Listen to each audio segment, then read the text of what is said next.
Muy bien, 9:36 de la mañana. Lo tenemos del otro lado, nuestro amigo antropólogo Luis Capelletti. Hacemos chinchín de mates a distancia, por supuesto. Cada uno mate. Buen día. Chinchín de mates, tal cual. ¿Cómo estás, Luis? ¿Cómo vienen trabajando? Muy bien. Con el gobierno de la ciudad de Chajaristas, con varios cursos, capacitaciones y demás. Sí, estamos ahí por lanzar eso. También estamos colaborando desde Liana con la organización o participando en algo con respecto a los eventos que se van a dar sobre Ramírez, sobre Pancho Ramírez, que va a comenzar un año sobre del aniversario del bicentenario de la República de Entre Ríos y del fallecimiento de Ramírez. Así que algunas cositas estamos colaborando ahí. También colaborando con un libro que estoy súper contento que salga, de José Oliver. Así que esperemos que salga. Bien, vamos. Te estamos haciendo famoso, es por eso. Yo creo que las columnas te están haciendo famoso. Vamos.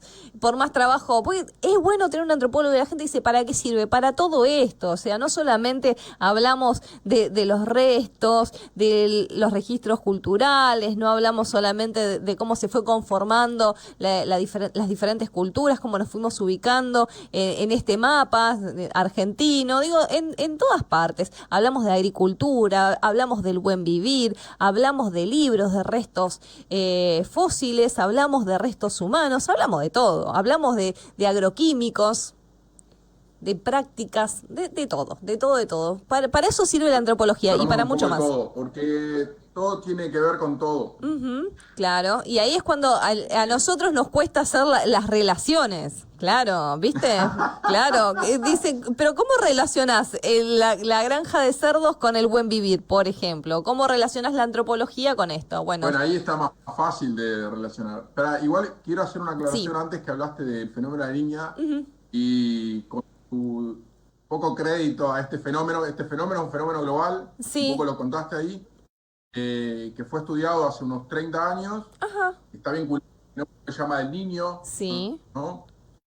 El Niño que fue el de la lluvia. Es un fenómeno que tiene que ver con diferentes capas y corrientes superficiales y profundas en el Océano Pacífico y que afecta en un momento se estudió y afectaba a la costa peruana y ecuatoriana y después ahora hay todo un sistema de boyas a lo largo de todo el mundo, en todos los océanos y mares, que es el que puede ayudar a predecir esto. Y es súper interesante porque es un fenómeno que afecta a todo el mundo. En algunos lugares, como la Niña en este año, produce sequedad y temperaturas más bajas en algunos lugares y en otros al revés, más lluvia y más humedad y más temperatura.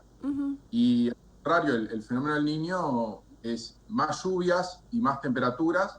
Y este es un fenómeno que por lo menos se viene dando hace unos 3.000 años y hay evidencias arqueológicas, un poco más, ¿no? A 4.000 también.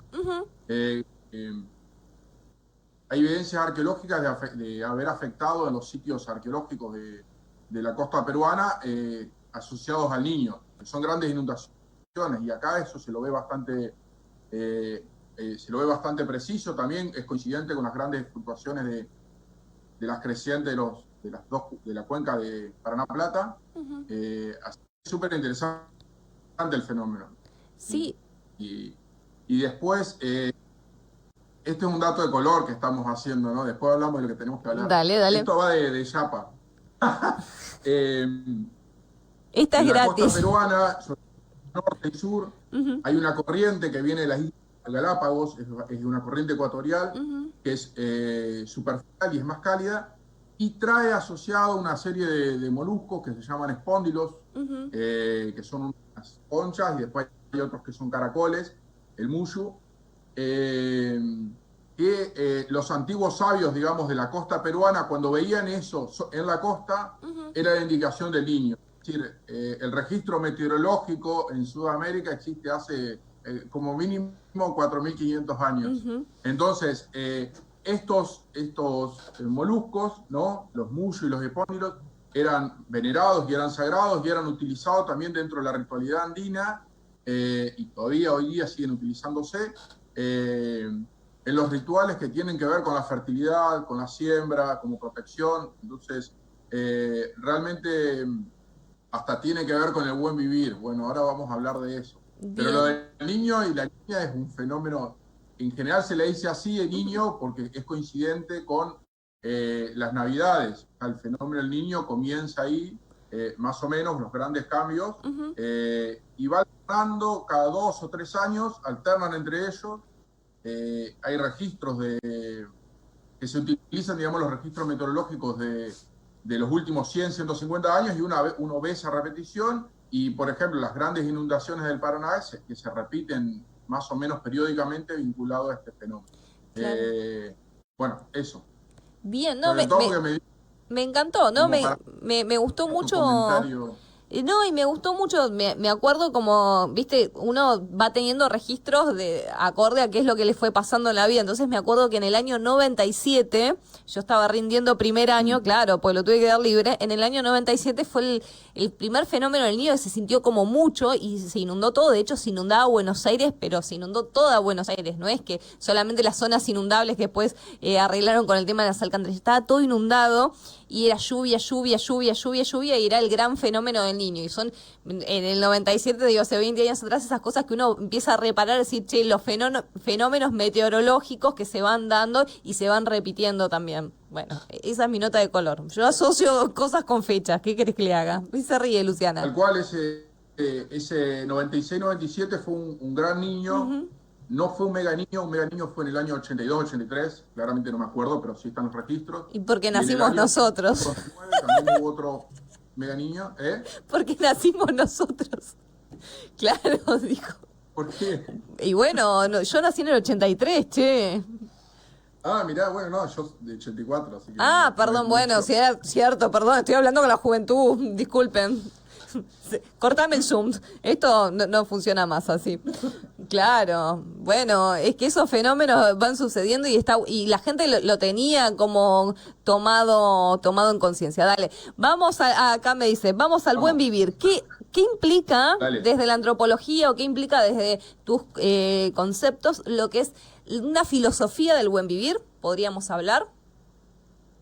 Quería comentar esto porque el cierre de la semana pasada fue cuando nos hablábamos de hacernos cargo de las cosas, ¿no? Desde la libertad que teníamos en una elección de un buen vivir.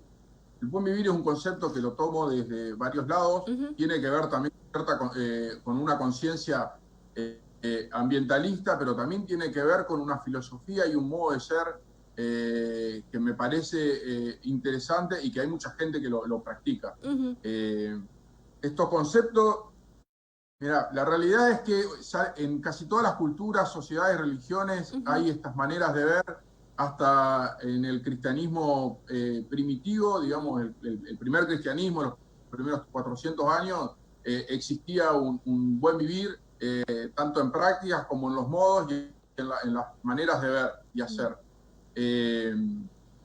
Pero bueno, en general los tomo desde dos vertientes. Por un lado, la cosmovisión andina, está muy presente en Abiyala, que es un concepto que se llama Sumas Causai, o en lengua aymara, eso era en quechua, en lengua aymara es Sumas Cabaña. Sumas Cabaña. Y en la guaraní, que un poco también nos llega acá, y estaba tratando de buscar mis libros de Julián Cini, porque había unos gráficos muy súper interesantes, pero no los encontré en la biblioteca. O sea, en algún lado está. Hay que encontrarlos, claro. Hay que empezar a digitalizar todo eso. Mucha. Sí, hay que ordenar. Necesitaría a alguien que haga bibliotecología para que me ayude. No hay acá en Chajarí. Sí, hay. ¿Sí? Hay una sola. Andrea Kahneman es bibliotecóloga, aparte si la podemos bueno. promocionar. Bien, dale. André, necesitamos que nos organices la biblioteca. Una capa, Andrea. Bien, entonces estabas buscando en los registros guaraníes. Bueno, y el concepto en el mundo guaraní es Tecopora, que también significa buen vivir. Teco es camino, Pora, buen, lindo, o sea, entonces un buen camino. Pero más allá de dónde proviene, lo interesante, yo un poco también lo doy en la cátedra de ética, en agropecuaria. El buen vivir tiene que ver con la buena conexión que tenemos con el resto de los los seres, ¿no? Y el resto de las especies del planeta, y está basado sobre todo en dos o tres principios, que podemos llamarlo así. Uno, el de reciprocidad, ¿no? Y complementariedad. Serían como dos conceptos fundantes, y tienen que ver con establecer buenas relaciones y nexos con los diferentes seres y el planeta. Entonces, el buen vivir no tiene que ver con solamente cuidar el planeta, sino establecer un nuevo modo de relación, ¿no? Con el planeta y con los otros seres. Esto está bueno pensar porque a veces se habla de que hay algo que está perdido, ¿no?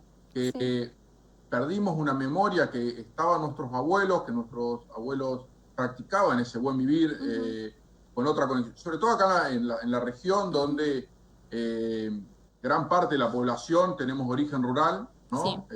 Origen campesino. Entonces, esto me gusta decirlo porque ya lo hablamos un poco de que gran parte del pueblo viene de un campesinado, digamos, y gran parte del pueblo sigue vinculado directamente a trabajar la tierra. Entonces, o sea, no está perdido esta cuestión de la conexión con la tierra. A eso me parece fundamental recordar esto, porque como decía un poco Facundo Cabral, y después citado por algunos pensadores, esto de que las cosas no están perdidas, están solo olvidadas. Entonces, en un ejercicio de la memoria es recordar eso, ¿no? Memorar y volver a traerlo. O sea, las cosas no están perdidas. Están, en todo caso, negadas, invisibilizadas adrede por modelos hegemónicos que plantean determinadas maneras de hacer que no son locales o regionales y nada tienen que ver con el buen modo de vivir. Y ahí, si querés, sí lo vinculamos con la cuestión de los modelos agroproductivos impuestos de producción convencional, ¿no? Las grandes factorías de cerdo, los grandes pools de siembra, los cultivos, los monocultivos vinculados a corporaciones y cómo generan un público cautivo, es decir, productores cautivos en torno a un solo modelo, dependiente de, por un lado, las semillas, por otro lado, los fertilizantes, y por otro lado también, bueno, los herbicidas y toda la tecnología que va incluida. Entonces, de alguna manera, esto termina siendo un público cautivo, ¿no? Que puede salir de ese sitio de producción. Entonces, ¿por qué está bueno hablar del buen vivir? Porque el buen vivir nos reconecta, digamos, por un lado con nosotros mismos, con nuestra historia, y con otra manera de vincularse con la tierra. ¿En qué se puede practicar esto que parece algo tan etéreo, por un lado, ¿no? O de la filosofía? Bueno, como hablábamos la semana pasada, el buen vivir está dado por esas dos vertientes, y un poco también desde el aporte teórico que hago y que trato de pensar, es desde el pensar y desde el hacer, ¿no? Entonces, me gusta pensar esto de que el hacer también es un saber, ¿no? Ese saber práctico. Una autora que yo sigo, Silvia Rivera Cusicanqui, ella dice que la mano sabe, por decir, hay una memoria en el cuerpo que también nos conecta. Entonces, en el hacer también está la clave. Y bueno, para también cerrar un poco o ir, digamos, precisando, el buen vivir tiene que ver con las prácticas, cómo nos relacionamos entre nosotros. Entonces, esa reciprocidad y complementariedad tiene que ver con la solidaridad, con la organización de colectivos, de cooperativas, desde una base ética. ¿Y cuál es esa base ética? De saber que lo que nos conviene tiene que ver con un buen habitar, un buen vivir y un buen trabajar, ¿no? Entonces, en esas tres claves que tienen que ver con el habitar, el trabajar, el vivir, podemos sumarle el pensar, tiene que ver con una base ética de proyectarnos, ¿no? Y de poder elegir qué es lo que queremos genuinamente. Bien. Por otro lado, también generar lo que hablamos de una episteme propia, una manera de pensar y una manera de hacer. ¿Por qué traigo a colación también esto de la memoria? Porque esa la tenemos. Nos hicieron olvidar nomás, por un lado, de esos modelos hegemónicos, y por otro lado, por haber perdido digamos, olvidado esa conexión. Pero esa memoria está. Uno, ¿cómo lo ve? Y bueno, te conectás con la tierra cuando haces tu huerta, cuando te conectás con un animal, cuando vas al monte y también te conectás tenés también, y acá está bueno verlo, y a mí me gusta siempre traerlo a colación, en la afectividad, ¿no? En la amistad, en las familias, en estos momentos, por ejemplo, de crisis, no solamente por emergencia sanitaria o crisis económica a nivel global, Sí. También una crisis de modelos, ¿no? Y de valores, ahí suena un poco moralista, pero no me importa, digamos. ¿En qué sentido? En que perdimos esa desconexión y estos modelos impuestos nos hicieron perder la desconexión. O sea, esa conexión estaba, nos hicieron olvidar y ahora tenemos que volver a esto. Entonces, en esas grandes búsquedas que no tiene que ver solamente con generar modelos genuinos de producción agropecuaria, por un lado, modelos de relaciones humanas que se tienen que establecer y rearmar, toda esta cuestión de que se habla de la deconstrucción, ¿no? De cómo, ya lo hablamos un poco la semana pasada, cómo desarmamos ese patriarcado impuesto, ¿no? Cómo establecemos nuevos vínculos, nuevas relaciones humanas con los amigos, con las familias, con las parejas, con los estudiantes, ¿no? Con los compañeros de trabajo. Y por otro lado, esa otra conexión que es más espiritual, que esa búsqueda que hay en muchísima gente, o en casi toda la población diría, que tiene que ver con conectarse con algo, sea la raíz que fuera, digamos, ¿no? Sea de alguna religión oficial o sea de alguna otra espiritualidad alternativa, alguna espiritualidad americana, asiática, ¿no? Cualquiera de esas prácticas, que a su vez muchas vienen acompañadas con prácticas del cuerpo, hablemos de yoga, registro akáshico, lo que fuera, ¿no? Biodecodificación. Entonces, todas estas líneas que a mí que uno va viendo, ¿no? Crisis en lo económico, crisis en esto, tienen que ver con una desconexión también que tenemos, con un saber y un hacer que venían dados y que tenían que ver con el buen vivir. Es decir, con el buen conectar, con el buen habitar, con el buen trabajar y con el buen alimentarse también, ya como otra pata, que tiene que ver, poder adquirir alimentos también que sean nutritivos, ¿no? Claro. En general, ya lo hablábamos la otra vez. Hola. Ahí,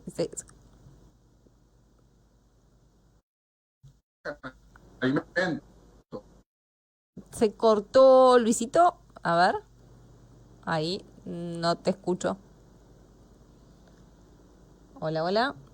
Se nos cortó Luis, se nos colgó Luis. Llámalo, Lu. Llámalo. Que se nos cortó, se nos quedó ahí. Ya lo llamamos a Luis para terminar de cerrar esta columna. La verdad que es muy interesante poder cerrar estos conceptos. ¿Tenés el teléfono, Lu? Muy interesante el tema de qué es la filosofía del buen vivir. La verdad que es muy interesante el planteo que nos hace y en una de esas es volver a encontrarnos con nosotros mismos, poder acordarnos de lo que eran las construcciones, cómo vivían nuestros padres, nuestros abuelos, cómo se conectaban con la tierra. Y en esto que no solamente es una crisis económica, es una crisis mundial, es el tema de la pandemia, la desconexión que tenemos nosotros con nosotros mismos. ¿No, Luis? Estás ahí del otro lado, ¿sí? ¿Está ahí Luis ahí escuchándome? ¿Ahí me escuchás? ¿Se escucha? Ahí, a ver. Ahí está bien. Entonces, que hablábamos, ¿qué es lo que... El fenómeno de la niña, el fenómeno del buen vivir es esta conexión y esta armonía que tenemos que tener con diferentes eslabones. Y en esto, lo último que estabas charlando era la desconexión que estamos teniendo nosotros con nuestro propio cuerpo y con nuestras propias situaciones, que eso es terrible. O sea, vos decís, buscamos terapias alternativas, practicamos yoga, tratamos de poder conectarnos con algo que se ve que está perdido, pero bueno, lo vamos encontrando, ¿no? Con esta filosofía del buen vivir. Está olvidado, no está perdido. Está olvidado. No, y lo del cuerpo, eso que sí es fundamental. Yo, cuando estudiaba en la facultad, mucho de lo que tenía que ver con antropología y cuerpo, que era como toda una disciplina y varios colegas trabajan en eso, yo no le había dado tanta importancia, digamos, pero por una cuestión de que tenía otros intereses en ese momento. Y la verdad que es fundamental pensar porque también nuestros cuerpos están disciplinados y están domesticados por un sistema de pararnos, de comportarnos, cómo nos movemos. de cómo sentimos, de cómo gozamos, ¿no? Reaprender todo eso, digamos, por un lado esto, desmantelarlo, tiene que ver con reconectarnos con nosotros mismos, digamos, encima y a la vez venimos de una tradición judeo-cristiana muy fuerte de Occidente, donde el cuerpo es la cárcel del alma, por ende el cuerpo es el lugar del pecado, ¿no? Del mal, entonces todo lo que proviene del cuerpo, ¿no? De esta materia, yo no creo que el cuerpo y la mente estén separadas, pero para poder hacer este relato lo charlamos así. Entonces, hay siempre estar lidiando con ese cuerpo, digamos, como si fuera un peso, que lo tenemos muy incorporado, ¿no? Entonces, siempre está como desconectado y a la vez, en esa tradición occidental de como a la espera de otro mundo, ¿no? Claro. El castigo lo vivimos en esta tierra y la tierra prometida es el paraíso, claro. Acá tenemos que pagar los pecados con nuestros cuerpos, trabajando y demás, y nos espera el paraíso para vivir larga vida. Es muy bueno ese comentario porque también la idea de trabajo que viene asociada a esa tradición occidental es la del trabajo como sufrimiento, cuando el trabajo tiene que ser un goce también y un disfrute. Claro. El trabajo bien remunerado, con las condiciones óptimas de trabajo, por supuesto, ¿no? Claro, son muchos eslabones. Estamos muy occidentalizados, me parece. Bueno, hay que... Pero en esto hay que ser claro. Esa idea que te vende el sistema hegemónico capitalista de ser tu propio jefe, de disfrutar en el trabajo, eso es puro chamullo. Perdón que lo diga así. Eso es una mentira para seguir la explotación. Yo lo que estoy hablando es de poder disfrutar de lo que uno hace y el trabajo como un espacio de comunicación con la tarea que uno hace y con las otras personas y con la capacidad creativa de construcción. Obvio, prácticamente todos nosotros trabajamos en trabajos que no nos gusta o hacemos cosas que no nos gustan, donde somos explotados, pero tener esa conciencia es interesante y poder elegir, en un momento, esto ya parece más un comentario de autoayuda, igual lo voy a decir, poder elegir y tener la capacidad de elección no es de autoayuda, viene de base de ética, de la filosofía para la libertad y la emancipación. Poder elegir y tener la capacidad de elegir en torno a lo que nosotros querramos es fundamental. Posicionarse dentro de las circunstancias dadas, bueno, ¿qué es lo que tenemos? Y construir desde lo posible. Claro, si yo quiero ser jugador de fútbol, ahora a los 36 años tengo que bajar por lo menos 20 kilos y ya no era bueno antes, no voy a ser bueno ahora. Claro. ¿Se entiende el ejemplo? Sí. Bueno, ¿qué puedo hacer ahora? Bueno, tal vez puedo hacer ir a jugar otro deporte, salir a pelotear con los amigos, salir a trotar, ¿no? Entonces, bueno, adecuarse dentro de las circunstancias dadas y hacer lo posible, dentro de la libertad que tenemos. Si yo tengo, en este momento, tengo, no sé, 3 hijos, 4 hijos, y tengo que hacer, bueno, tengo que mantener a mis hijos, tengo que hacer lo que...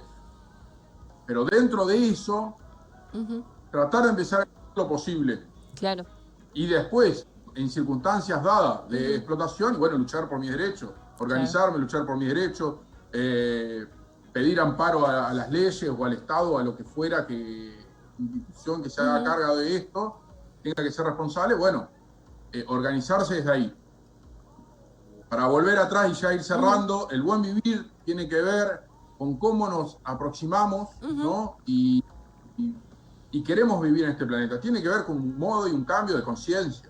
Tal cual. La humanidad tiene que ver con habitar este mundo en el plano que estamos, en el aquí y ahora, ¿no? En Caipacha, en este aquí y ahora donde habitamos, desde un buen vivir, es decir, esto que estamos hablando, un buen alimentar, es decir, producir y consumir alimentos sanos, saludables y genuinos y de producción local, un buen trabajar que tiene que ver bien con poder aproximarse desde el disfrute, ¿no? Vivir el trabajo como un sacrificio, porque ahí es donde, bueno, le da trabajo a los psicólogos, que está bueno. Sí, pero bueno, es como que no encontrás el equilibrio nunca. Un buen trabajar, un buen alimentar, un buen trabajar y un buen habitar, que tiene que ver también con relacionarse humanamente, ¿no? O si vamos más allá, trascendentalmente, con otras especies y con otros seres humanos y con el planeta. Esta es la única casa que tenemos, este planeta. Entonces, ¿cómo nos queremos aproximar a eso? Esa es como una pregunta que está bueno que quede y estaría bueno que si hay preguntas a futuro que lo vayan haciendo en las redes ahí. Sería interesante otra participación también. Tal cual, el replantearnos en este momento, o sea, nosotros siempre decimos que la pandemia te deje algo y es la preocupación, esta necesidad de tener un equilibrio, una armonía entre nuestro medio y nuestras familias, nuestros sentimientos, nuestros trabajos, nuestro vivir, el repensarnos que somos lo que comemos, viste que queda retrillado, somos lo que comemos. Bueno, hay que repensar un montón de cuestiones en cómo estamos produciendo, cómo nos estamos desenvolviendo, cómo estamos con todas las cosas. Así que es recontra interesante el replantearnos en esto de lo que es el buen vivir y que lo trabajes y que se lo estés dando a les alumnes y a todas las personas. La verdad que está bueno el repensarnos en esta forma de qué es el buen vivir. ¿Y qué es el buen vivir? Digo, a ver, hemos vivido... Las poblaciones han vivido en este mundo hace millones de años, venimos de años tras años y acá aparece el colapso, la niña, el niño, el fenómeno, el COVID, esto. Bueno, esto está hablando un poco de las prácticas que no son el buen vivir, sino este desequilibrio que se ha generado con modelos impuestos desde otros lados. ¿Estuvo bien? Sí, muy bien. Muy bien. Yo sigo sus pasos, señor. Y tener en cuenta esto, creo que lo fundamental que quiero transmitir es que hay otros mundos posibles, como decía el poeta Celaya, me parece que era, Gabriel Celaya. Otros mundos, pero están todos en este. Claro. ¿Qué quiero decir con que hay otros mundos? Que tenemos otras posibilidades de encarar nuestra existencia como humanos individuales, como colectivos, como pueblos y como humanidad toda. Entonces, si bien parece una mirada súper optimista y utópica, ¿en qué sentido? Pero bueno, como decía Fernando Birri, ata tu arado a una estrella. Proyectar más allá, digamos, de lo tangible que tenemos en este momento, pero estando en la tierra. Por eso la imagen del arado tirado por una estrella me parece súper interesante. Sin la utopía y sin la esperanza creo que es imposible vivir. Eso como una conducta de vida mía, pero creo que es un sentir o un sentipensar, como diría Galeano, compartido con todos. Digamos, sin esperanza de continuidad es un vacío. Y un poco lo que vende el sistema, ¿no? Ya nos va muy por las ramas, pero lo que vende este sistema y este modelo actual, ¿no? Las modas, ¿no? Sí. De cualquier cosa de moda, tiene que ver con esto de lo efímero y de llenar también, o sea, y ahí se vincula con el consumismo, llenar ese vacío existencial, ¿no? Este vacío de que nada importa, si ya no hay esperanza, consumamos. Claro. Entonces, el consumismo también viene a ocupar el espacio de no hacernos cargo, para cerrar ya con la reflexión de la semana pasada. Bueno, hacerte cargo de la existencia, la tuya, la de tu vecino, la de los amigos, no como un peso, no como algo que hay que cargar, sino como ser responsable. O sea, capaz que no sería hacerse cargo. Ser responsable. No hacerse cargo, sino ser responsable de las acciones que hacemos. Y bueno, ya lo hablamos un poco la semana pasada, así que pueden escuchar el audio de la semana pasada. Dale, Luisito. ¿Que a la vez? Sí. Ya estamos ahí cerrando con el horario. No, ya está, sí. Cerremos. Ahí está. Luisito, un placer siempre. Y bueno, hoy fueron los tips que tenemos que entender del buen vivir. Así que, bueno, vamos siguiendo todas tus columnas. Así que, excelente. Y a ver, cuando hay un ida y vuelta de la gente que pregunte. Un beso, que tengas excelente semana. Tal cual, estaría buenísimo. Sí, obvio. La Dale. próxima preguntas, dale. Hasta luego. Chau, chau. 10 y